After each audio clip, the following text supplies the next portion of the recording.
रात के लगभग 11 बज रहे थे। सड़क पे इक्का दुक्का गाड़ियां ही चल रही थीं। अपनी नाइट शिफ्ट खत्म करके अंकिता और रश्मिका बस स्टॉप पर खड़ी थीं। आज तो बहुत देर हो गई, पता नहीं घर जाने के लिए कोई साधन मिलेगा भी या नहीं। अगर कोई साधन नहीं मिला तो रात के इसी बस स्टॉप पे ही ना बितानी पड़े। अपनी कानी जुबान बंद कर, जब देखो तो बस उल्टी सीधी बात ही करती रहती है। अरे कुछ देर रुक जाना, कुछ ना कुछ तो मिल ही जाएगा। लेकिन काफी देर इंतजार करने के बाद भी उन्हें कोई बस नहीं मिलती।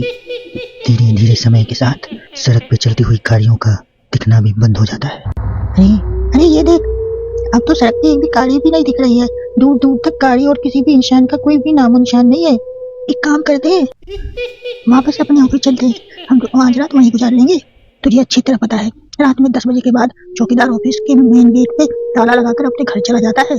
ऑफिस जाने के कोई फायदे नहीं है। इस सुनसान सड़क को देखकर मुझे बहुत घबराहट हो रही है। एक काम करना, उसी चौकीदार के घर चलते हैं। वो भी तो परिवार वाला है ना। हम बेफिक्र होकर आज रात उसी के घर पे रुक सकते हैं। अरे पागल, चौकीदार 10 बाय 10 की झुग्गी में रहता है और उसके 4 बच्चे भी हैं। मतलब अब वो हमें अपने घर में कौन सी जगह देगा रहने को बोला। अब तू ना ये बेकार की बात बंद कर और चुपचाप खड़ी रह, शायद कोई लिफ्ट ही मिल जाए। फिर काफी देर इंतजार करने के बाद एक नीले रंग की बस उनके सामने आकर रुकती है। बस का दरवाजा खोल कंडक्टर उनसे कहता है, कहिए कहाँ जाना है आप दोनों को? देखिए मेरी पूरी बस खाली है, आप जहाँ बोलेंगी वहाँ आप दोनों को छोड़ दूंगा। इतना कहकर कंडक्टर मुंह में भरी पिचकारी सड़क पर दे मारता है।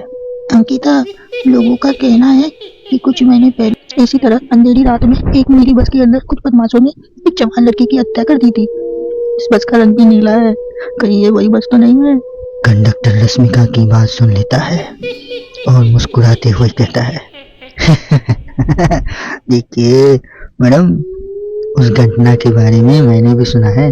माना कि उस बस का रंग और मेरी बस का रंग एक ही है, लेकिन दुनिया में एक ही रंग की बस तो नहीं है ना।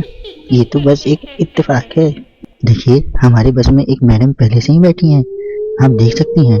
अंकिता गर्दन उठा के देखती है तो बस के पीछे वाले हिस्से में एक लड़की कंबल ओढ़े बैठी हुई थी। सही बोल रहे हैं भैया, बस में पहले से एक लड़की बैठी है। चलो हम भी बैठ जाते हैं, वैसे भी बहुत देर हो गई है। अरे रुकना, रुक जाना अंकिता, मुझे बहुत डर लग रहा है। अरे रुकना, रुक जाना अंकिता, मुझे बहुत डर लग रहा है। अरे तुझे अगर इतना ही डर लग रहा है तो तू यही खड़ी रह, मैं तो जा रही हूँ। अरे तू मुझे छोड़ के कहाँ जा रही है? रुक, मैं भी चल रही हूँ। दोनों बस में जाकर बैठ जाते हैं।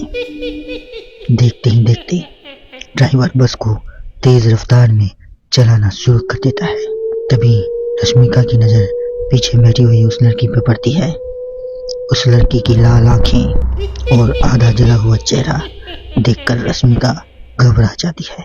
सुन अंकिता, हमारे पीछे जो लड़की बैठी है ना, उसकी आंखें एकदम खून की तरह लाल और चेहरे किसी चुड़ैल की तरह डरावना दिख रहा है। अरे छोड़ ना, कौन कैसा दिख रहा है? मुझे इन सब बातों में कोई दिलचस्पी नहीं है। मैं थोड़ी देर सोना चाहती हूँ, इसलिए तू अब अपनी ये बड़बड़ बंद कर, समझी? बेफिक्र होकर अंकिता अपनी आंखें बंद कर नींद की झपकी लेने लगती है। बस तब तक घने जंगल वाले रास्ते में पहुंचती है। चारों तरफ गहरा अंधेरा था और जंगली जानवरों की आवाजें रश्मिका को और भी ज्यादा डरा रही थी। थोड़ी देर में बस एक बरगद के पेड़ के पास से गुजरती है। तभी अचानक पेड़ पर बैठी एक बिल्ली कूदकर खिड़की के रास्ते रश्मिका के गोद में आ गिरती है। हाँ मर गई, अरे मर गई, अरे कोई तो बचा लो, अरे मर गई, कोई तो बचा लो। रश्मिका के चिल्लाने से अंकिता की आंख खुल जाती है और वो भी घबराकर इधर उधर देखने लगती है।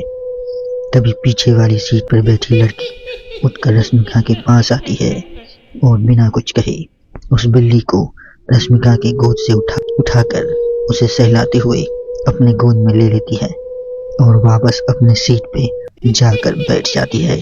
अरे रश्मिका, तुम तो बहुत ही ज्यादा डरपोक है, जरा सी बात पे डर जाती है। मैं कल से अकेले ही सफर करूंगी।